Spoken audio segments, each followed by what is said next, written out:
guest today is Noah Healy. Noah is a market designer and game theorist working on better economic systems. After being trained in nuclear engineering, he worked for tech startups at the peak of the dot-com boom. His fascination with mathematics and information and computation led him to develop innovations that make commodity market trading more efficient, the result of which is things could cost less for us consumers if his invention is adapted by those in market trading. Some of this is going to be a bit technical on the surface. It's complex, so Noah's going to explain it to us all in plain English on how his invention can actually save us all money by having a more stable pricing system and making it more attractive for those producing commodities, say a farmer or anybody making commodities, to stay in business because they don't want to be in business if they can't make money. And if they make too much of something, the price goes down and they go out of business. And if they don't make enough, then prices go up and we can't buy stuff. So it's a topic that affects everyone. What things cost, how prices are set, why prices get so high, and more importantly, Noah has a solution how we can improve market trading so things work out for everybody. Noah, welcome to my show. Oh, yeah. Thanks, Daniel. Thanks for having me here. Did I do an okay job? Oh, absolutely. I'm looking forward to doing all of that in plain English, and I'll do my very best. Tell us what your official system is called. So I called it coordinated discovery markets because it's based on coordination game theory and price discovery. So it's a coordinated discovery system. Because doing my research, and by the way, you have a video that's really helpful. It's animated. It's almost like a cartoon that explains back in 1800 how it all started, this market trading, right? With the farmer wants to sell something, but how much can I make if I decide I want to get into the farming business and grow wheat? He's got to know so he knows how much it's going to cost. Can I even bother? And then how much should I make? Because on the flip side, you don't want to flood the market and you want to keep the price set to where supply ideally equals demand. Those of you high school economics, if you remember, things get expensive because you have more demand than, or things go down if you have less. You want to keep it stable. How things get started and get to the point where investors like Wall Street got involved and things got complex and got to where it wasn't a fair system. Well, the Wall Street getting involved and the investors getting involved isn't really what drove it to become an unfair system. They've been involved for centuries now. The thing that really changed, and this is in the last half to third century, is that we have computers now. And uh, you'll hear from time to time in various places that technology is neutral. It's not good or bad, it's how you use it. Well, that's nonsense, basically. Um, there are niches, there's roles that exist within our society, and when the underlying technology changes, those roles change. And so you see this. There's a phenomenon called island extinction, where creatures on small islands tend to become very weird. Like New Zealand has a flightless parrot that's rapidly going extinct because cats now exist on New Zealand because we brought them there. The dodo, of course, famously went extinct. Uh, when an environment that has a very high level gets introduced, the creatures from that environment gets introduced to a environment with sort of fewer niches. The environment with fewer niches tend to get wiped out. And so, what computers do is they improve our ability to analyze large amounts of data and make decisions very quickly.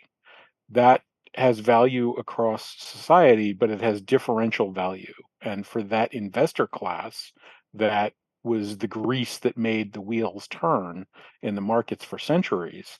It's incredibly valuable to them. And it's so valuable it has, in fact, turned them upside down. And so These are rather than I'm losing you a little bit because what I meant by things getting things got muddled up is with these investors, are there not pure speculators who really don't care a bean about if there's beans to eat? They're just trying to make money. They're never going to buy or sell the product, actually. Yes, yes. Well, that was just what I was getting to. Okay. They're now able to collect so much money that they are, instead of greasing the wheels, sort of gumming up the wheels, Hmm. because the system relied on a certain competitive parity between the people that actually needed to trade through the system and the people that simply wanted to trade in the system. Computers have made trading in the system more and more profitable. And so But many, you know many more what? people. Yep, sorry. But you're a pretty smart guy, and so you'll understand when my brain just like, wow, how'd that thought come in? And you told me about it yesterday a little bit because when you say this, I'm thinking, oh, this is good because I'm an investor. That's what I do. I sit at my desk at home all day. I've got money in Charles Schwab. It's fun. But you don't realize you're competing against yourself, right? Because that same system you're making money is muddling up, like you said, degreasing the wheels for the economic system, which then when you go to retire, you've you're kind of what's the word you set it up for a down spiral. All The death spiral effect. So yeah. the economy isn't actually doing as well as the markets claim that it is. Uh, and they've been able to sort of create this phantasm of of good working. So uh, investments, for example, many people have savings in 401k or whatnot. The latest cohort, single male median savings is reported at $100,000, which isn't a lot for a 10 to 20-year retirement, really. Uh, but the idea is it's invested in the market and the market will keep going up and that might keep you alive. Well, let's think about whether or not that market's going up. Imagine a world where we don't have all these complicated investments. Imagine we just had one investment called savings. So when people wanted to save money, they would buy savings. The price of savings would go up. They'd own some of it, and then when they needed that savings back, they would sell savings. Price of savings would go down, and they'd have some cash that they could use. Because the money's really being invested, honestly Right. invested, and the investment goes up. A business makes money, develops. It's an honest investment. Sure. Now imagine a world where it works like that, but there's a lot of people who are all the same age or pretty close to the same age. So they're all going to be saving at around the same time. So they're all going to be buying savings around the same time. Price of savings goes up a lot. If there aren't as many people after them, which for the people born in the 40s to 60s, that's the way it works. Um, when they sell, there aren't a large fund of buyers to buy back.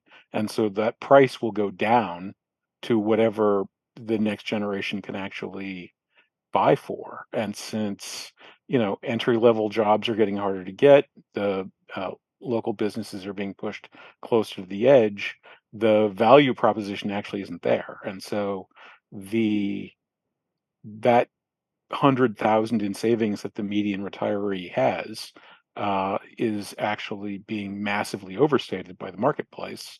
And again, it's computers that allow for this ledger domain to happen, because what they do is allow many, many, many trades to appear to be happening at very low cost. And so we've seen this divide between the insiders and the outsiders. In the most recent market crash, for example, there's now reporting that Warren Buffett um, and many other sort of high credit investors had essentially divested themselves. I think Warren Buffett famously sold half of his Apple stock before the crash happened. Um, so the smart money is heading for the exits. Probably most famously, Ray Dalio, who heads up the largest bond fund on earth, has been saying for several years now that the credit cycle that he bought into is over, and effectively all of the fortunes of the world including his, although he would like you not to do that, will be drained to nothing. So it's all on And paper. I did learn this in yeah, economic. About the only thing I'm like, wow, I think I'll stay in school, junior high, when I had one teacher that explained it perfectly. I'd give you $100 in stock. How much is it worth? And I'm like, well, $100. So 99, 100. So that doesn't worth anything till you sell it. I'm like, oh, I get it. It's just a piece of paper.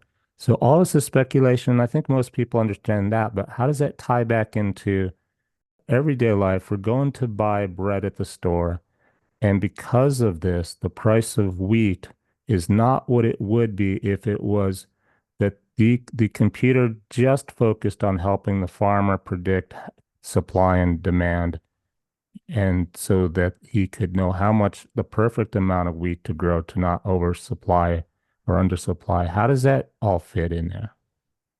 well, so let's think about a an economic transaction, um, and we'll start at the grocery store. So you're buying bread. That bread is, let's call it $4 a loaf. Um, Man, you things like are getting expensive. Sure. Yeah, Yeah. yeah, Yeah. it's getting a Five, little six. crazy Yeah. out there. But let's say it's $4 a loaf. You Okay. don't like the super nice bread, you don't like the super Yeah. crappy bread, you're buying the $4 bread. Well, you you might be willing to pay an extra 50 cents. Maybe if it was $6 bread, you wouldn't buy that bread. You'd be happy to pay less. You would cheerfully pay $3 for that bread. You'd cheerfully pay $2 for that bread. But I'm used to buying the bread that I like. So I'm But you gonna, buy the bread you like, and the bread's $4, and you buy that bread. Okay. Well, there's a little bit of give. Now, there's not a lot of markup usually by the grocery store, um, but there is some. They're making some sense on that. yeah, that's something a lot of people don't realize. It's like the gas station. You blame the gas station or the grocery store, but they're really trying their best to just survive. It's volume for Right. those guys, They're you know? buying that bread for like 3.50 from the bakery.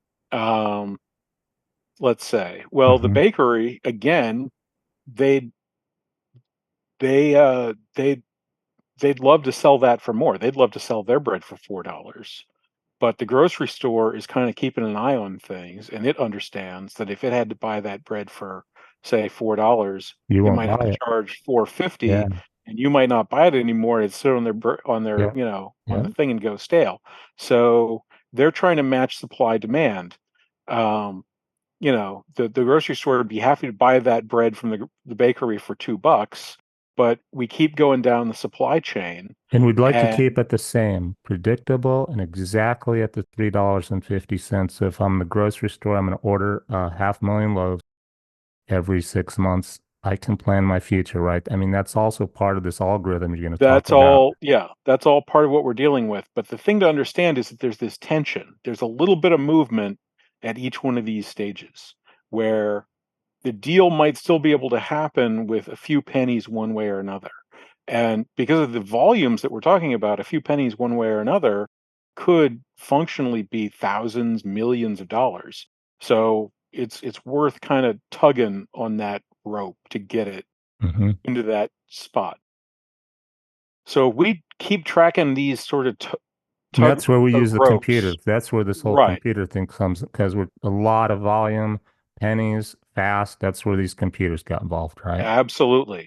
When we get to the commodity market where the wheat's being traded, we now have hundreds of thousands of people that are involved in these transactions, and that's too much for these to all be private one-on-one All conversation. the grocery stores, all the shippers, the truckers, wheat growers, farmers, et Yeah. cetera, right? Yeah, if every wheat grower in America and Canada and New Zealand and Australia and Brazil and everywhere had to have a Rolodex with every single miller on earth and call around, they'd never grow any wheat because they'd spend more than a year on the phone just to Yeah. Well, negotiate. which they probably had to before there were computers and even telephones. Well, no, because they had markets. The market existed as a centralized information Oh, clearinghouse that's for what the everything old, to come together. so that's the original stock market, the trading. I call it stock market for, Well, yeah, exactly. okay. And in fact, the stock market for stocks, the root of that is the same as the root for livestock or stockyard. Hmm. Those markets were originally developed for trading commodities, things like dyes and spices around the Mediterranean. So before computers, no farmer had a no legitimate farm would have a Rolodex, right? And he would ask he would be connected to Wall Street or read the Wall Street Journal. This is what I can expect to make off wheat based on these traders, um, knowing the market and supply and demand, right? That's Right, where the okay. exactly. And that's where supply and demand really meets the the rubber meets the road on supply and demand, because the big piece of supply is getting the wheat out of the ground and the big piece of demand is getting it turned into flour. And so that's sort of the ultimate tug of rope to figure out Which should be where things are 6 months down the road, to which if I'm a farmer, I have to know ahead of time what I can expect to get paid. And the people buying the stuff, the groceries, they have to kind of tell the traders what they expect to buy so the farmers know how much to expect to sell. That's where the traders in the Wall Street originally came in. exactly Yeah. right. So the farmer has some absolute minimum that he has to hit because he's got to make his credit payment to the bank and so on. The miller has some absolute maximum that he can sell, or the flour's just going to be so expensive it'll break down the bakeries and the grocery stores and everything else. And everything between that is the tug of war. But they're not tug of warring with each other.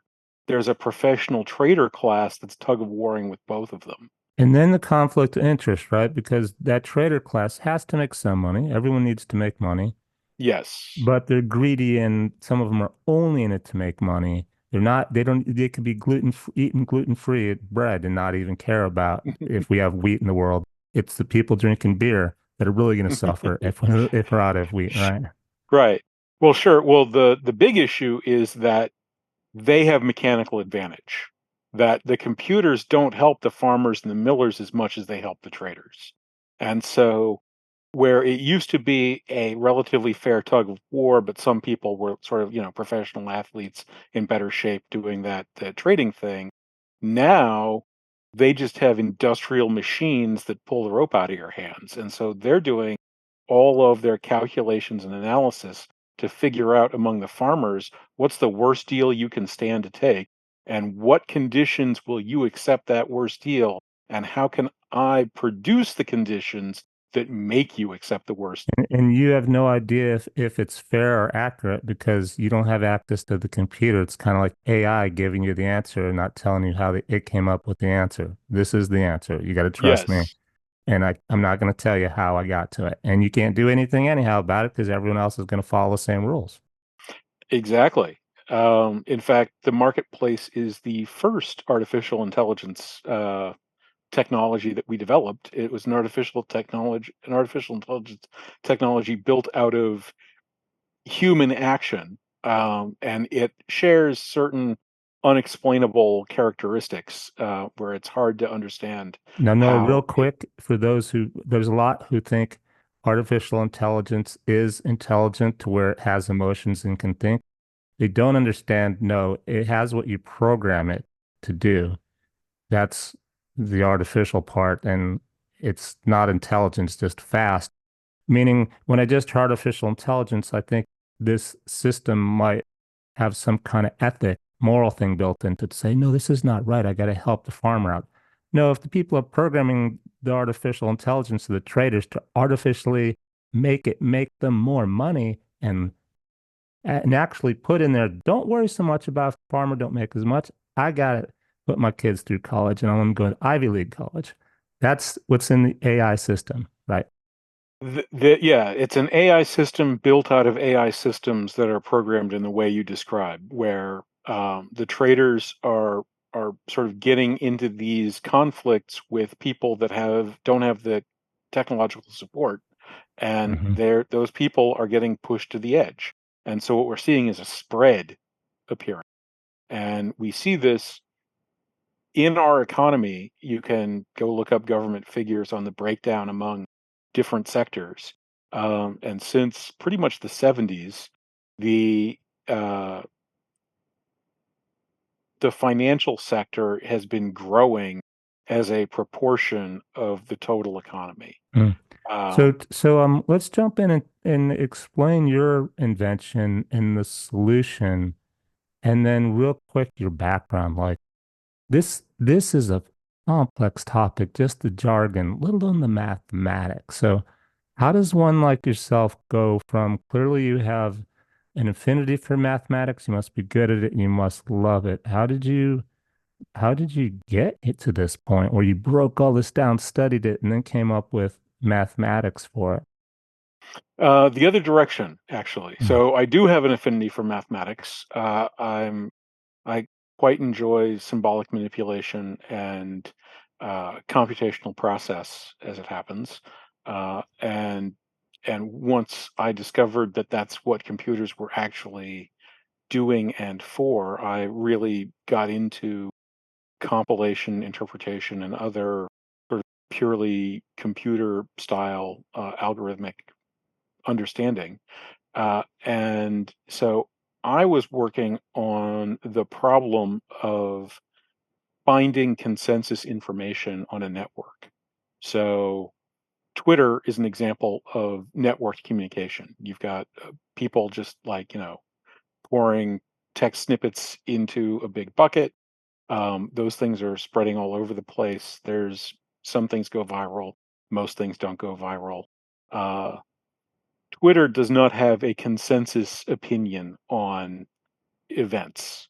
Um, the Elon Musk might support one particular you know social or political or economic cause, and he certainly has the power to put his thumb on scales for that. But the people who are on Twitter and the what they call the fire hose, the stream of all the texts that are running through there, that does not have a consensus position that's in any way comprehensible. So you were studying this, observing it. I was studying the mathematics of how you could develop networks that would have or would come up with and declare a common opinion. Like a data scientist. Yes. Okay. Uh, and and as it happens, one of the applications of that is creating marketplaces. And so And once I was this a hobby or was this your job? Yeah, yeah. So I had gotten myself sort of a self-created sabbatical, and my hobby is thinking about algorithmic mathematics, and this was what I kind of settled on thinking about. And So I dabbled in data science a little bit, did some, online courses, whatever. And some of these, is is this what you were, how you got the data for Twitter? Like Yelp, for example, if you sign up for an account, tell them you just want to see their data, they'll share so much data with you. Not the private stuff, right? But you can actually so access. I'm just using Twitter as an example. That was Okay. not that's I was not specifically interested in Hmm. making Twitter function. I think that's probably a lost cause. Uh, I'm not particularly positive about most social media platforms, in fact. Uh, However, markets are a much simpler concept. Twitter, who knows why people are getting on Twitter? Every individual has their own particular interests. Hmm. Markets have a much clearer map of incentives. Producers are coming to marketplaces, as you pointed out, because they either have or would like to have a profitable business. Consumers Hmm. are mostly also there because they have or would like to have a profitable business. How'd you stumble upon that though? Is my question. Like, so you're a smart guy, you know math. That's a given from your background. You went to college when you were still in high school. But how did you discover or real was it just intuition? It popped into your head. Hey, I think I'll. So I had solved this approach, these negotiation games I call them. It's a subset of game theory, of a particular kind of game in game theory. where you can add a player to a game, and that extra player will be a computer program that will behave in ways that will make that entire game work better for the other participants, whether they're humans or computers. Nice. Um, so I had that, and Yeah, I your bio says gaming all over it, and that's what too I was thrown. I kept thinking, is gaming, and how's it tie into this serious economic mathematics? I was trying to make the connection. So you're into gaming a lot, to a some little bit, a extent, little bit. Yeah, okay. yeah, That's uh, part of it though. Okay, you have this gaming, you understand games people play in the Wall Street and the market. There's a game, so yeah. If you're familiar with Settlers of Catan, I was actually, I believe, the first national champion of that in the United States. I don't play. I play chess, maybe. Um, Okay, so I am nowhere near congratulations, that impressive at congratulations. chess. So I'm sure it's impressive. Okay. I'm just trying to, I get inspired by people doing their thing and living the dream to the sense you're doing your quote purpose, like you feel passionate about it. And it always fascinates me. Like, how did they get there? What did they do? Because they're into it deep and they're on the verge of success. Like, how did they get down that path? That's why these questions come into my mind. Absolutely. Well, so I was telling a friend of mine about it, and he asked me if I could use this system to uh, pay for market stock tips, and I said, "No, you can't." Yeah, okay. I said, "No, you can't, because you can't pay enough for the stock tips to make it worth providing them to you." And when I was walking back to my house from his, I had an intuition that markets actually function by paying for stock tips. That's functionally what's going on. Those traders are making their money. They're getting paid for provision of information. And so I had this sort of picture in my head of this sort of twisted pretzel of recursion, where the system could be turned into a marketplace if it could be given its own interest in having a market system. And that sounded like, to me, a very interesting kind of thing to think about. And so I decided to try to solve that problem. Got it. And it I'm right with you now. Yeah, you intuition inspired, you get an idea and you kept following it. You kept at it and you had the talent and the mathematics in this case and so forth. Nice. So solving that problem involved learning a little bit more about markets. Uh, I learned a lot more subsequently after I'd solved the problem, uh, and and ultimately coming up with this solution. The goal at the time of creating it was to uh, mostly try to be on parity. In general, the idea was that I should uh, be no worse than as good, and I was hoping to come up with something of What does equal that mean? utility. Be no worse than you don't want to make things worse. No, an invention should make things better or be as Yeah, good. Be as good or better, but be not be worse. yeah yeah be as good or Yeah. better. So like if you're thinking about athletics, like the It's hard to Olympics are get worse happening. right now. It's hard to be Well, worse. yeah, So but you got that part's easy. I'm talking about at the theoretical phase. It turned out Mm. that I did a lot better than I actually was thinking that I was doing at the time, because I subscribed to some other fairly common assumptions that it turns out that I falsified. So that was an issue. Mm. But that's what happened. I was trying to solve this very challenging problem about information processing, and when I I got looked out at the the other side math. of it, The math is really, and I'm an aerospace engineer. There are a lot of equation symbols in that. Uh, yeah, well, the most effective way to describe the most effective version I was able to come up with uses integral equations, which are something that most people don't get exposed to, but are actually very common in control theory. Um, because one of the issues with control theory is that there's basically always deviations from what you'd like whenever you're sort of affecting a system.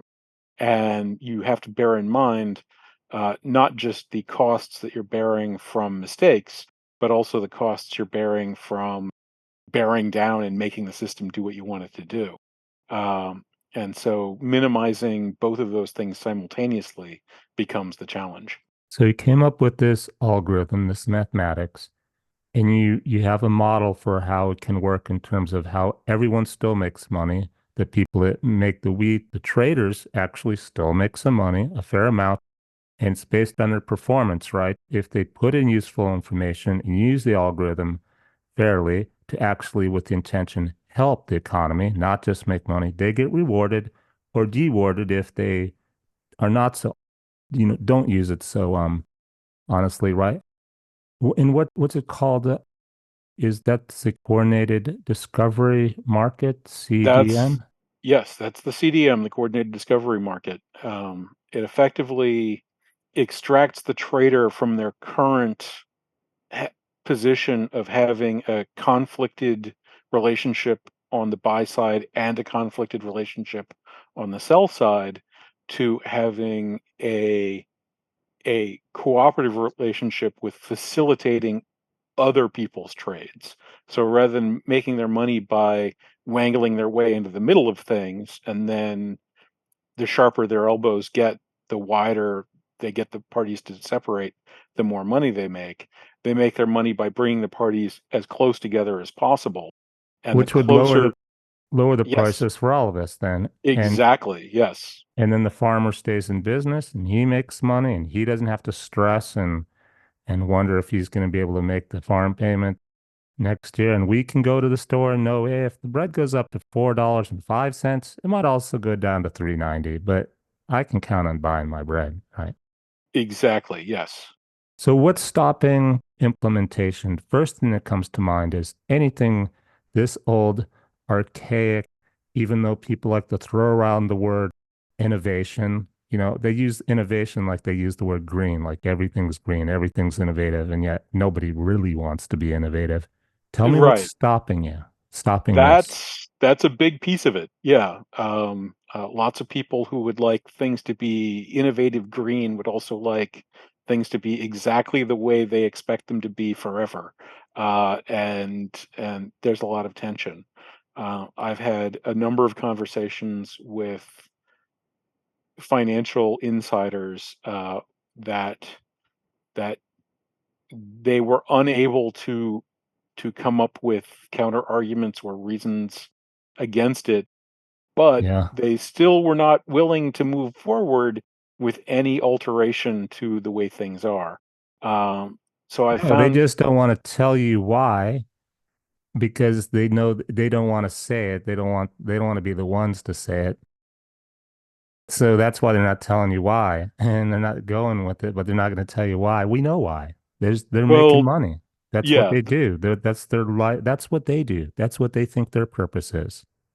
That's their life is their life and their welfare is vested in that. absolutely, yes. And so finding people who are in a position to operate marketplaces that also are willing to innovate is been quite the struggle. Oh, you Uh, trying to do like Bitcoin then? Just forget about trying to sell the big people. Go start your own thing on the side. well, there are four separate projects around the world that are attempting to set up markets that would incorporate this technology, and Hmm. I'm on the search for more. Oh, and then theoretically, if I was a farmer or I was a big grocery store chain, or both of us at the same time approached a system like that, we could go, hey guys, let's just work on this system. If we have enough of us and we're powerful enough to make it worth in strength in numbers, right? Exactly. Well, that essentially is the foundational challenge, is that you need to draw in these two representative samples of two disparate groups simultaneously. Hmm. And so that becomes very challenging. And Uh, that's where you are now with this. and that's the challenge that I, try to get out there and meet. And like I said, there's four people in opening stages. There's various degrees of time and effort that have been put into these things. The most recent one actually just started about a month ago. So very early days yet. We'll see Oh, where that sounds their exciting. progress goes. Yeah, exactly. And I'm still looking out around the world. Very famously in the last 6 months, we've seen massive disruptions in nickel, cocoa, and a few other. There's another word that gets twisted on its head with innovation. People promote, I do disruption. I'm a speaker, an expert on disruption. Like it's a good thing, but nobody really wants it. They think that means progress, but the people like the guys you were just talking to, and they're like wouldn't tell you why they don't want to do it.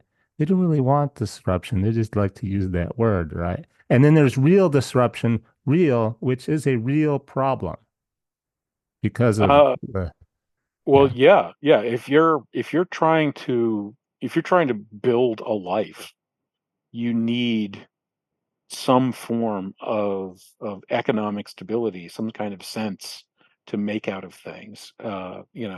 If next week people are going to stop eating wheat for 3 years, and then they're going to stop eating rice, like if everybody's going to switch from rice to wheat and then wheat to rice again, that's something that we could negotiate that as a species. It would be pretty rough for certain farmers that wouldn't be able to switch their Hmm. processes appropriately. But if some kind of brand new retrovirus changed how humans worked for a little while, and then another one changed us back, then that's a thing that could be done. Um, Well, and even as tell me about your patent process. Uh, Oh, well, I think, that's yeah, that that's also gone crazy. but you need it, Yeah. right? Because if you find investors in your company or I'm assuming you Well, the can't do, patent receiving the patent would open a whole new door for me mm, to deal with. So right now, I'm reaching out globally, essentially cold calling people in, you know, governments in other countries, people that work for markets around the world, brokers, and so on, and just saying, "Hey, I'm this, crazy guy who's a mathematician, and I have this system that's different from everything you've ever imagined, and I can explain it to you if you want to sit still for a couple semesters of calculus in about 15 minutes, or otherwise we can talk for a couple of hours, or you can read this white paper. And what do you think? You want to get into business with me?" And 99.96% of the time they say, "No, thanks for, you're an interesting person, and why is but that? that's not what we Do do." they, Well, because I am an interesting person and it isn't what they do. So, they don't thank you want to very change the way much. they're doing things and it's kind of like Precisely. I know this is a common issue. This is a common thing I observe is, well, if it was really that good, I would have heard about it already. We'd already be doing it. And who are you? I get that question a lot. Like the markets, we've been using them for 800 years. We haven't been using this. Why haven't we been using this? Why have we been using the other thing if this is better? You know, So the patent, the ironic yeah, thing is 10 or 20 years later, when they'll forget about you and go, oh, well, of course, this is the way we do things. Of course, like they forget in, a year later, even if things, once a big change is made and everybody makes it, it's like a no-brainer. But if you're the first guy to do it, yeah, you're a crazy mathematician. right. Well, and a little historical anomaly: the markets that we presently use have no attributed inventor. Our best historical guess is that they happened by accident. That's what, when I was doing my research this morning, I was trying to figure out your animated video, which is really great and helpful and super easy to follow. It had the year 1800 in there in terms of a farmer meeting with an investor or a consumer. But then you try to find out the exact history and kind of didn't really see it, find it. Yeah. Yeah, yeah. It's a fascinating story in its own right, but yeah, it's just one of those things. So the patent would open up a new door of having actual intellectual property, and that would be potentially leverageable. Um, uh, For those of not familiar with that term, IP, intellectual property. That's a keyword with patents and not trademarks, patents, right? Oh, Patent, copyright, trademark to some smaller extent, and also something called trade secrets are the sort of major forms of intellectual is property. most people know what an invention is, but tell us what IP is, just so it's better understood. Intellectual property. IP, yeah. So IP is an umbrella term that uh, sort of the U.S. Patent Office and attorneys have come up with to refer to all of these things that the U.S. Patent Office does. Patents specifically offer exclusive access to a particular form of technology. So, a famous example that's used representatively for legal purposes, in the early days of steel manufacture, sort of in the modern form, it was discovered that rather than making iron and sort of trying to push a little bit of carbon into it, a more efficient thing you could do was create sort of very high carbon iron, too high to really be steel, and then you could blow air and later oxygen through. And that would, in some sense, burn the carbon out, and that would create a much faster process of creating steel. The Bessemer system, that's how that works. In the initial time of doing that, it was believed that blowing cold air into the system was superior to blowing hot air into the system because cold air being denser would have more particles of oxygen in them and make the entire thing work better. There was a guy in England in the 1800s who discovered that, in fact, the process happens at specific temperatures. And so cold air or hot air, the air would have to be heated up to the right temperature. And so pumping cold air in just meant that you wound up burning up more coal in the firebox. It didn't change the you know He figured out temperature the of the air. temperature, and you'd have to cool And down the hot so air. right. And Hmm. so, well, so what actually you should do, he put this sort of box next to the chimney on his forge furnace, and he had the bellows come through there. So he was preheating the air with the waste heat from the system, and that lowered his cost because he didn't need as much fuel anymore. So he patents this notion, and And that's somebody, intellectual property, not an invention, meaning this is a drawing. It's not right? a drawing, it's an idea. Is that's what I'm getting at, Noah. Intellectual Yes. property is an idea, not a specific drawing, right? Correct, correct. And so a little later, somebody basically, rather than putting a box on the side, they created the sort of pipe network Hmm. so that the air would go back and forth, a heat exchanger It's essentially. more And they put efficient, but it's still the same idea, the same it's still the intellectual same property. idea, exactly. And so he was able to successfully sue and say that they were copying his patent, and judges and courts agreed. And that's the trick. So with something like a copyright, it's very specific. Um, That would be the drawing for the bellow on the left side right. of, that's 2 feet high and it's 6 inches wide and so forth. That would be a Yes. copyright. Yeah.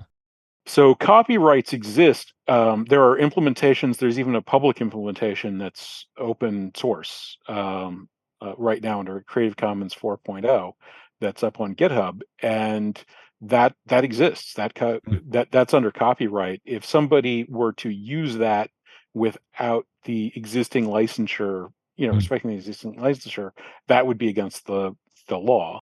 But if you just kind of, read that and wrote one of your own based on slightly different principles that were still within the scope of what the patent is describing, you could create an independent version of this thing without reference to me if you wanted to under Mhm. copyright. Whereas patent, because the sort of foundational idea and the space around that idea gets covered. It's the kind of protection that's broad enough that companies with deep pockets are are willing and interested to be able to jump in. It offers them some security for the kinds of investments that would be involved in actually exploiting the technology. And as long as we're on the Is it 7 years after a patent that you lose you lose the right to it? How many years afterwards? So I don't think it's that short. I think the term's 20 years actually. So 20 years, more reasonable, because at first when I hear like take your coordinated discovery market algorithm, one of my other thoughts this morning, trying to keep an open mind about you. Well, he's got a vested interest because he's going to make money off his patent. But then it's fair because you put a lot of work into this.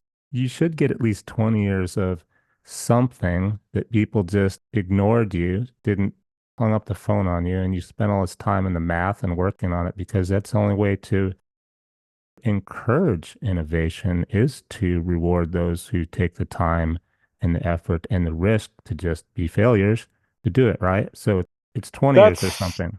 Yeah, that's the basic idea. And in exchange for that, it's the details are public. So you can go look up, you can A find it patent. relatively easily on Google's patent search. Hmm. Um, Which encourages and inspires future innovations once your patent expires, right. right?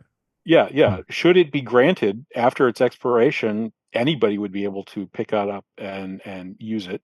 To which Uh, a smart capital investor or somebody to fund your idea, like you were speaking of, where you're going around picking up the phone, calling up people trying to get it started. A smart group like that would go, let's jump now because we're on the ground floor of this thing. Let's do it. We're way ahead of the curve. We'll get in, get used to doing the system. We'll be real efficient. Plus, we'll make more money. And then everybody else come afterwards, and we'll already be in, kind of like the idea with um, a lot of startups, right?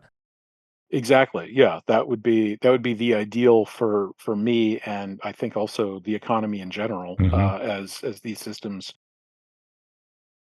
There are some superficial differences between how we trade, pork bellies and how we trade orange juice and how we trade, aluminum. But at base, those markets are a lot more similar to each other than they are different. And so if It's like a car, lithium. a pickup truck versus a car. They have engines and Right, transmission yeah, and stuff. yeah, and, yeah, if you've never driven a pickup truck before and you're in bad weather conditions on a bad road, that's gonna be pretty uncomfortable. But if you've never driven a pickup truck before and you go jump in one to drive down a well-paved road on, an open, sunny day, you're gonna figure it out real fast if you already know how to drive a car.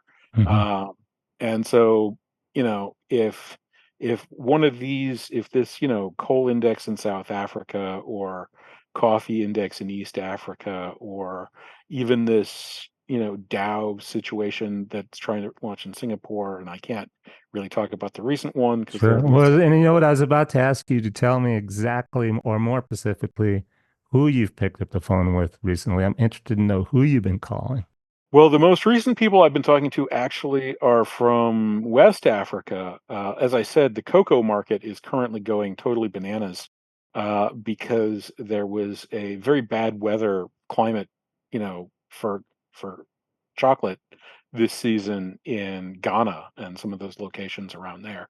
And so there's about $1 billion miss in how much deliverable cocoa there actually is going to be this year. And it was already fairly contentious because um, the big value add in chocolate is bean to bar, basically. I think it was Nigeria.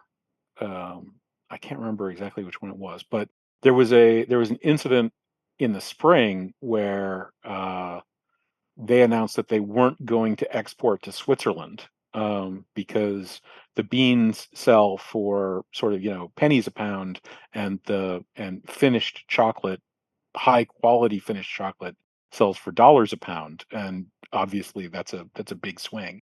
Now they're not doing nothing.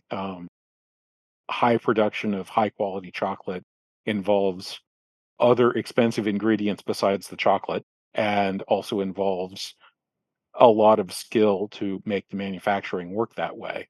But it's still something that these countries that are actually growing the cocoa would prefer to internalize and start getting the investment so that they could build those factories there and have a So dollar instead of a dime. you're starting with chocolate. I like that. I like chocolate. And holding off on the cattle industry. That's a big one. They're gonna right. Well, I'm a fan of chocolate myself. I've talked to people in the cattle industry. In fact, I was on a podcast with a woman that was interested in Australian dairy, actually. This was maybe 6 months ago.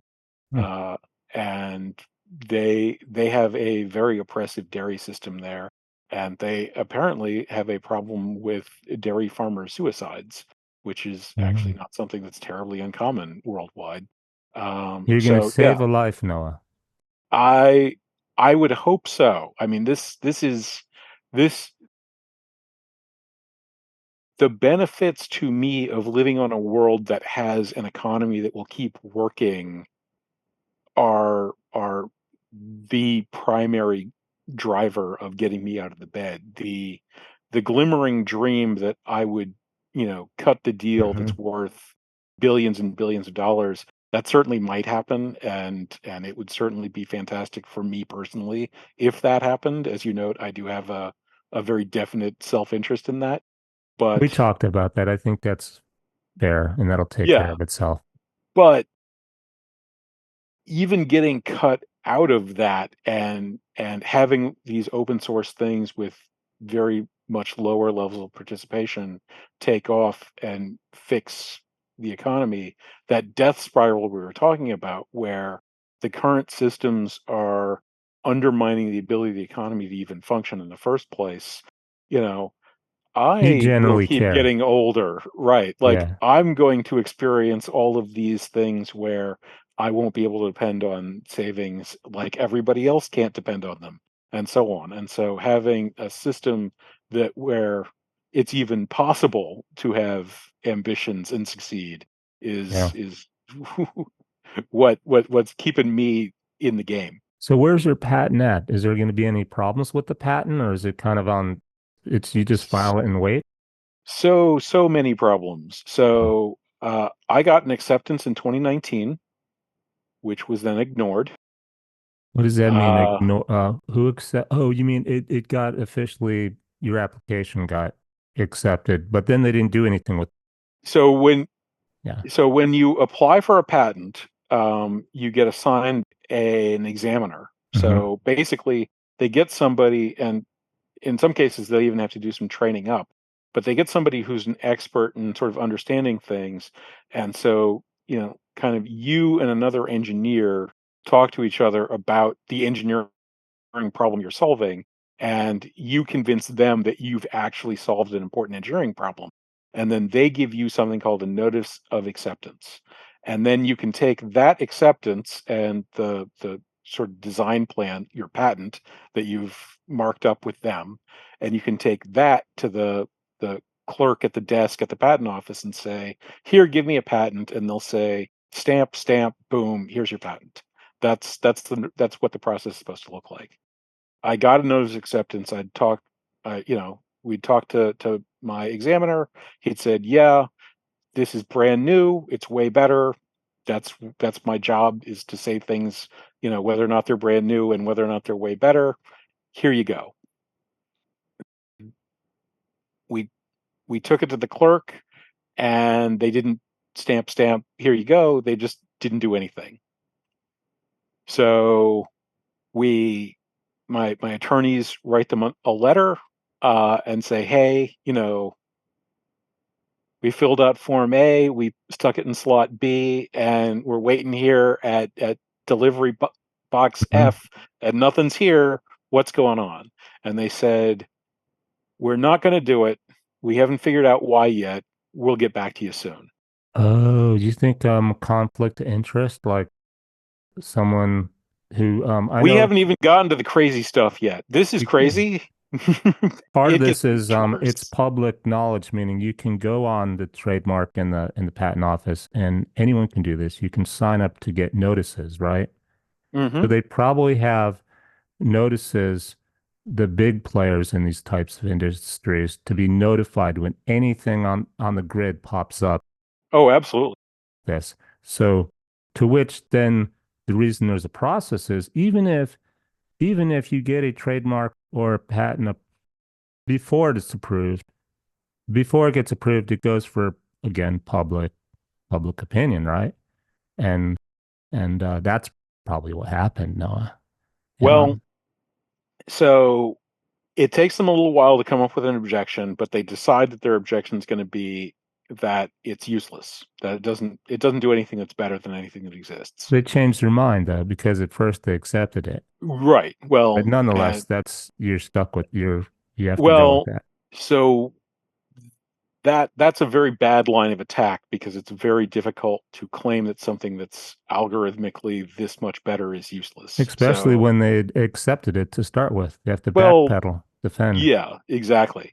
So, it takes me a little while to explain to my attorneys how insane this statement is. I compiled some of the well-known papers. One of them's actually hosted on the U.S. Uh, there's a standards department of the United States that keeps weights and Yeah, I won't measures and drag so you on. down bad memory lane there, but real quick, So anyway, I get a second notice of acceptance in 2021. That notice of acceptance is withdrawn 3 weeks after it's granted. The examiner explains that they're under orders from people they're not allowed to talk about and don't agree with. And the new version of, and those people say that I can't have the patent because I will control the economy if the patent is granted. He says, look, I know this is complete bullshit, but I'm under orders. I just have to write this down. I'm not going to reverse my opinion no matter what you say because I already don't agree with this, but I have to agree with it for my job. or they'll find someone who does. They'll fire me and find somebody who Right. does. Yeah. So it's out of his hands. Yeah. We filed an appeal to the patent board in July of 2023. They sent us a notice saying that they would hear that appeal in July of 2025. They actually heard that appeal in July of 2024. Um, and so I just recently got the notice that the appeal board has decided to assert that the first objection from 2020 was Yours true. or the offices? Theirs, when they Okay. ignored the thing in the first place. They're saying that, yes, it's completely useless. We're just going to say so, in spite of the fact that we can't support that. Also, So is uh, it good? That's good news, right? well, no, that's very bad news. Oh, I thought Um, so. I thought you said they're they. reasserting their objection that it's useless, which they were forced to back down from because it's the same as asserting that 1 and 2 are the same number. Um, so the patent board asserted that 1 and 2 is the same number. They also asserted that uh, they, in their opinion, economics doesn't work the way anyone in the economics profession asserts that it works, and consequently, I am overreaching, and I am talking about fundamental economic principles and not just a mechanism, which I've been really, really careful about, and my attorneys have been really circumscribed about. So they asserted that one again with absolutely no claims. They also brought out Supreme Court precedents from the 70s when it wasn't actually possible to patent software to use It sounds to those. me like they're really They're scattershotting, yes. in. They won't tell you who's objecting, or I mean, clearly there's somebody behind this. It very much seems so, but I have some names now, Mm. and and at some point in the very near future, my attorneys are separating from the case, and I will be able to talk to the patent I only office. ask about the who's behind it. At first, it sounds aggressive, but I'm reminded of Arnold Schwarzenegger. Read his book where he talks about when he was governor. Um, he thought he would take it. He couldn't win, and he couldn't get anything changed. So instead, he took it back to the voters for referendums. Make the voters, and the voters got mad. Like, you did you fix it? We hired you. So he got him on the airplane. He was like, I realize I'm gonna have to compromise, but I'm gonna get them on board. Meaning Noah.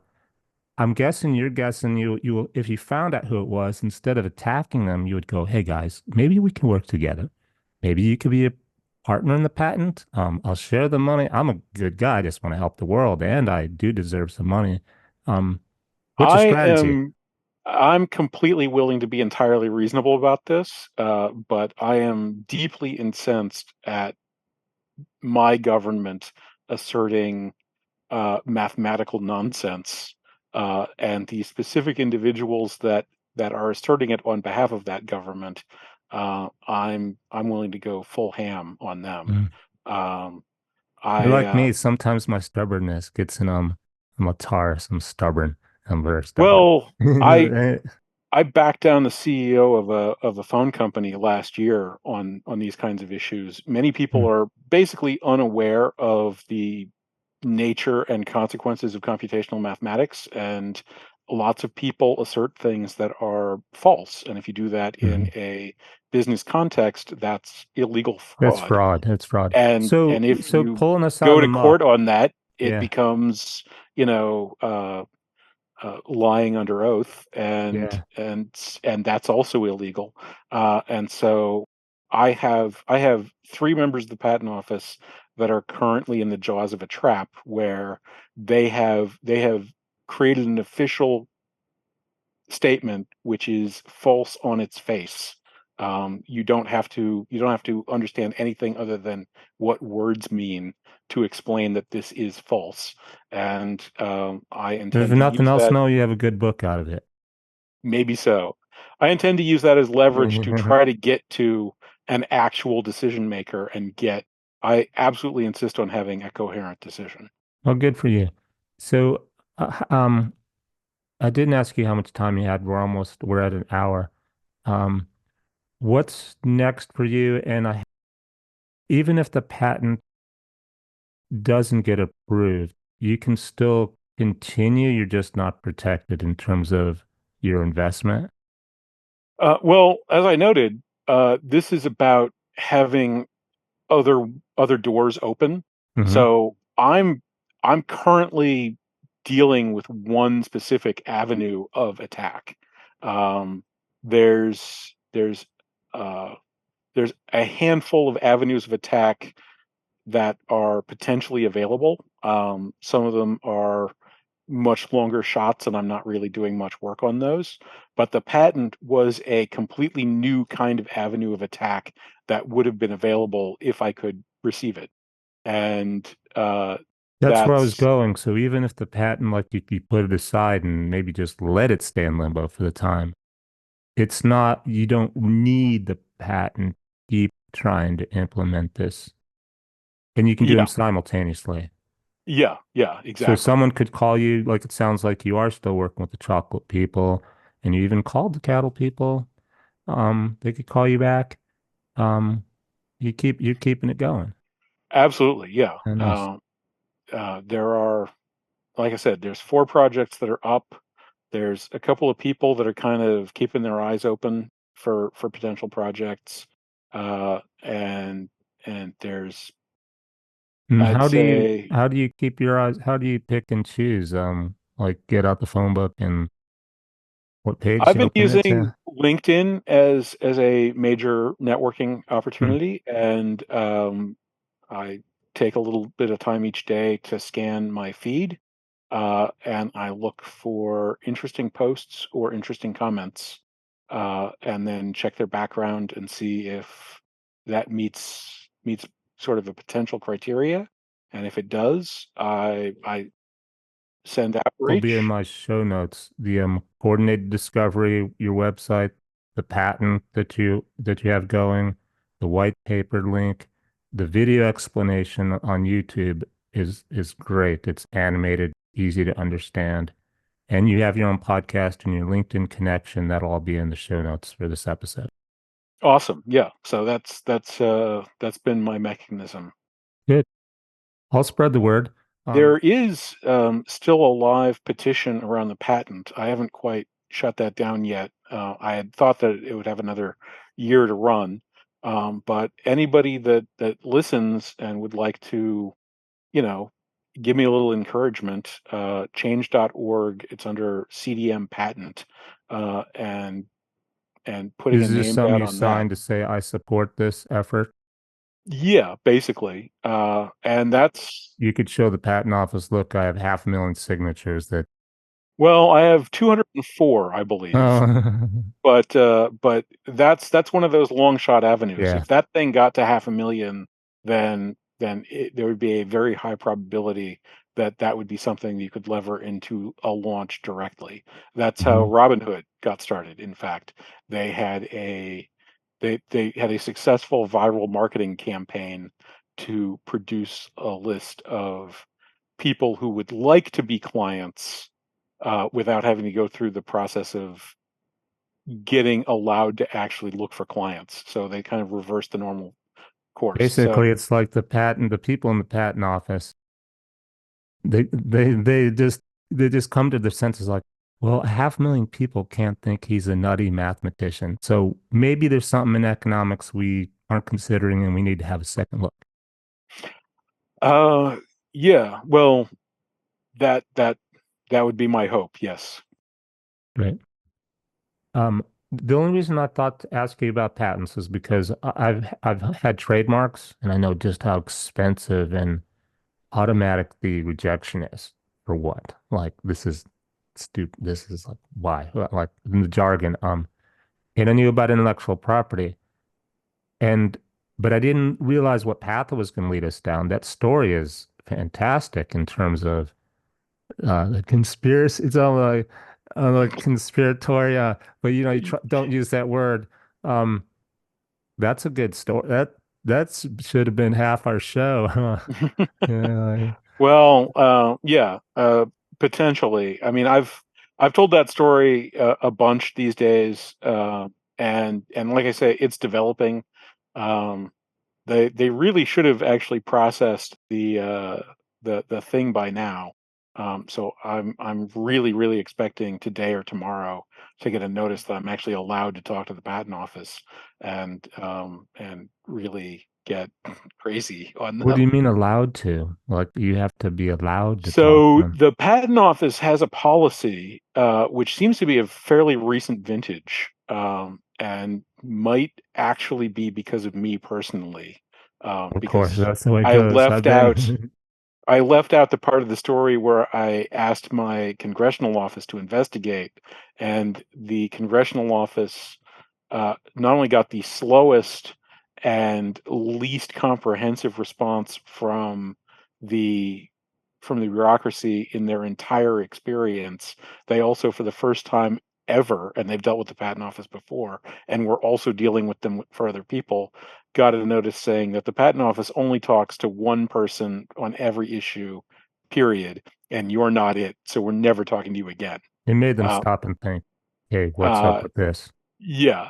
So they were like, well, we can't really do anything else, because like they're not going to talk to us anymore, and that's like we're not going to hold up funding of the federal government to bribe them into to actually talking to you. Like we don't care about you enough for that. So Is there a fair specific enough. industry like the cattle or somebody huge, just one player that you think might be at such a disadvantage to a system like this that they want to stop it?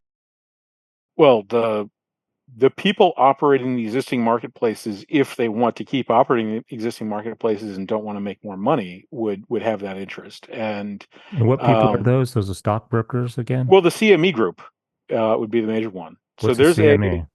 so it used to stand for Chicago Mercantile Exchange, but they bought so many of the exchanges in Chicago that they just changed their name from Chicago Mercantile Exchange to CME, It's or like CME Group. Monsanto. Monsanto got so many complaints about their pesticide, they changed it to a different name and nobody followed it. Right, exactly. Uh, and so there's a woman at that at that company that patents market mechanisms. Um, she patents a couple or three a year. Oh, just like you do. She's well, in theory, yeah, Bitch. except that the market mechanisms she's patenting are really trivial, and not particularly valuable. And They don't have, she doesn't have the mathematical brain like you. Like, Well, the thing I don't know, so there's a lot of names that appear on each of these patents. Her name appears on all of them. So conflict of interest. so it looks to me like they have an executive whose job it is to manage some in-house or close house group that, as academics or other people come up with new ideas and market mechanisms, she works with them, gets the patent, her name is on it, and that's how market It's like a mechanism patents. songwriter making money. You try to get on the bill with someone who's successful, and they don't help you write the song. They just put their name on it because you need their name. Right. Yeah, yeah. Elvis don't sing anything that he didn't write. Yeah. Even though he don't write. Everybody thought he wrote that song and he didn't write any of them. Yeah. Yeah. He had the money to buy them. Yeah. Right. So Well, back to the mercantile, what's the acronym again? CME, the CME group. CME. So I'm trying to get the picture in my head. Internally, they actually are developing algorithms. That would make sense. They're not as good. Well, And so here's an example. In 2019, they had one where they got rejected, and so they appealed to the patent board, and the patent board said, "Yes, you are allowed to patent this." And the issue at hand was that they had phone orders coming in, and they had computer orders coming in, and so they had this clock timer that they had created that was delaying the computer orders by a certain amount of time, because the phone orders involved somebody at the oh, location trying to make it picking up a fair. phone Yeah, and yeah. getting information. And so they like timed the phone timing and added a delay on the clock on the computer orders to make it so that there would be a A little parity there. fairness, right? And so they patented that, and the board said that that was patentable. Which is supporting your claim. Well, I said that we claimed that that supported my claim. They said that um, that was just a clock, and Yours so has that too much was math in it. Yours right, has too right, many right. equations and Like symbols. Yeah. what you're doing is like too important. We're not going to do it. So yeah, I mean, Yeah, like I that's said, pretty subjective. You there can fight there's there, that. there things are very incoherent. But what's the real reason is what I was getting at is what's the real reason that you're getting inhibited, slowed down, and by who, and by why? Look, this is an example of, but it has to be bigger than the clock. Do you have any Well, it idea? I don't have access to that, Uh, I mean, and that's the thing that makes conspiracy it gets out so of hand. viable and Yeah, you tasty. just you Like, you make stuff up. You would fear the worst, and it's right, something simple like a clock. It's a clock, like, and yeah, you don't know. right, yeah. It absolutely could be just as simple as incomprehension, that this is complicated enough that it ran across somebody's desk that was like, this is too complicated. I'm just going to say no. For it, we've only got one scientist we can put, data scientist we can put on a job, and he's working on, space, Mars project or something. And yeah, we haven't got, Yeah. And it really might be as simple as that. On the other hand, as you point out, like the CME group is aware that market mechanism patenting is a thing. They have a department that does it professionally and generates multiple ones. And I'm absolutely positive that this is on their radar, Mhm. because it's not like I Yeah. went to like the lamp section and I'm trying to hide this. I'm going out Why public and isn't putting this front and center. why And isn't so, there why isn't there more transparency with the trademark? I'm sorry, the patent office. Why is this not transparent on, someone complained to them. Why is that not just public knowledge? well, so I don't know the answer to that question. There is an untransparent sector of the patent office called quality control, Mm-hmm. um, which is an internal department that does things like this. The ignoring an acceptance isn't really their procedure, but withdrawing acceptances is their procedure. and their job is to make sure that the examiners are doing what they're supposed to be doing. If you have some examiner that's gone rogue or been bribed or just Hmm. isn't competent, having people checking up on them to make sure that they're doing what they're supposed to be doing Yep. is reasonable. And Yeah. they operate under a complete cloak of secrecy, supposedly to make leaning on them difficult to impossible. It's kind of the opposite though. If you want to bribe somebody, you know exactly who to go. It's they're protected secrecy. Well, Like, that's an interesting approach to and I'm not even a bad guy. I per can't think like a right. criminal. And Yeah. so But yeah, it's an interesting approach to corruption control by making everything entirely secret. Historically, that doesn't really work out very that's the well. opposite. We It works for might the bad be guys. looking right. We might be looking at a case where it's not working out very well. Yeah. But it could But be as simple as like you said, they couldn't grasp the math. Okay. Well, yeah, kudos for you to keep it going. Yeah. but that same blockade, also covers other sins because it might be something else. It could be the CME group took a look at this and was like, "Holy crap!" And like, I have spoken to people at the CME group before COVID happened. I was at something called the Agricultural Commodity Futures Trading Convention, which isn't held all that often, and you know was out for a while after COVID happened. Um, but I spoke to people who were executives at the CME group. There was one of them who requested a copy of my white paper. I sent it to him. I never heard anything from any of them ever again. And later that year, I got my notice of acceptance.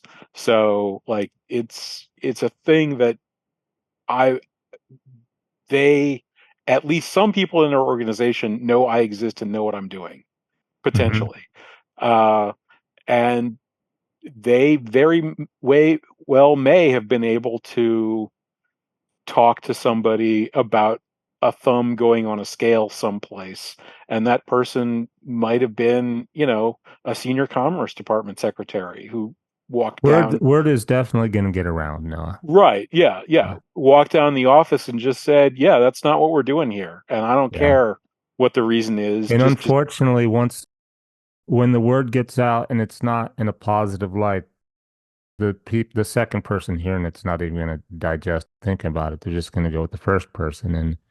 And I think what you need is one person that kind of like Apple, Steve Jobs, when he was, no one's even Motorola. I worked at Motorola and Apple approached us in the beginning to use their chip, the 6800 or 1000. It's not my bread and butter parts names.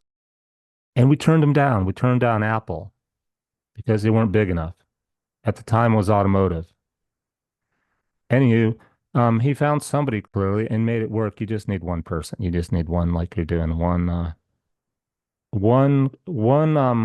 commodity or supplier and the consumer work together that are genuine enough and just innovative enough and just no BS, right? To start with your thing, which you right? absolutely, yep. And then you can forget about all the BS because it's like Steve Jobs and Apple. Duh. It's Well, it's good product.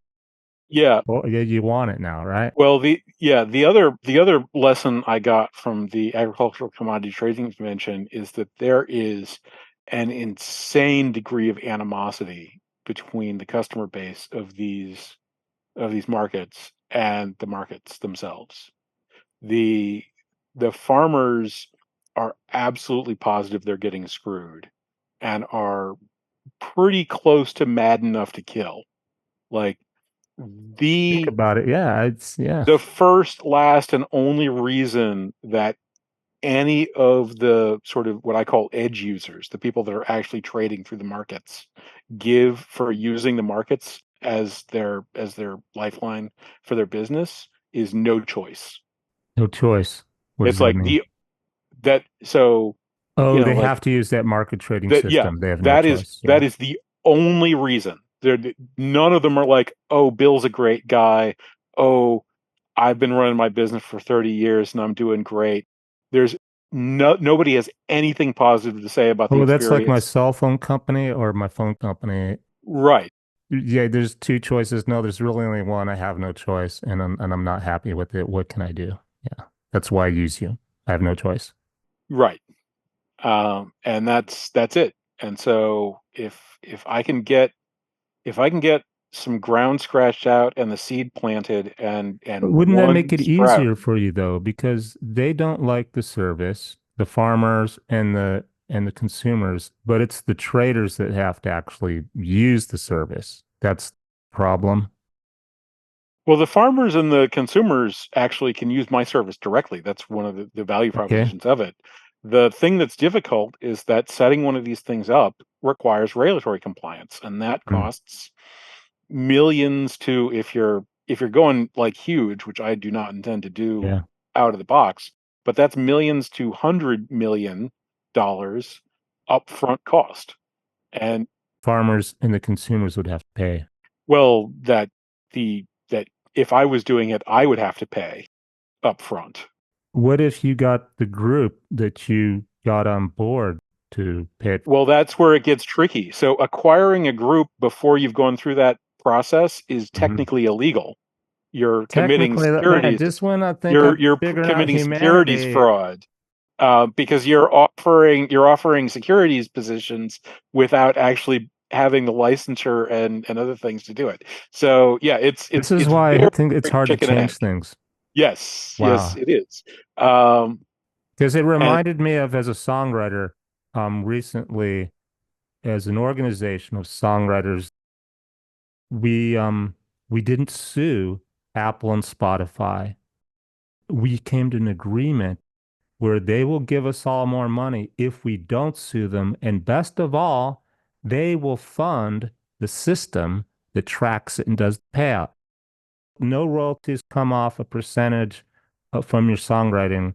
They go, oh, well, it's just for administration. No, you pay for administration. So they agreed to do that. They have the pockets. They're like, yeah, fine. You guys set it up. We'll pay to run it, and then we'll give you your money. Don't sue us. That's why the idea of the farmers and the consumers funding it came to mind. But if it's completely illegal, for insider trading, which I still can't understand, it's rough to sort of yeah, wrap your head my around head these around. things. Well, thanks for being on my show, Noah. I wish you the best with everything and anything you can do to make the world a better place. I think that's a reason to wake up in the morning and feel good about yourself and keep going. Appreciate it. Thank you. Hats off to you. Well, great. Talk All to you right. later. You too. Have a great day. Bye.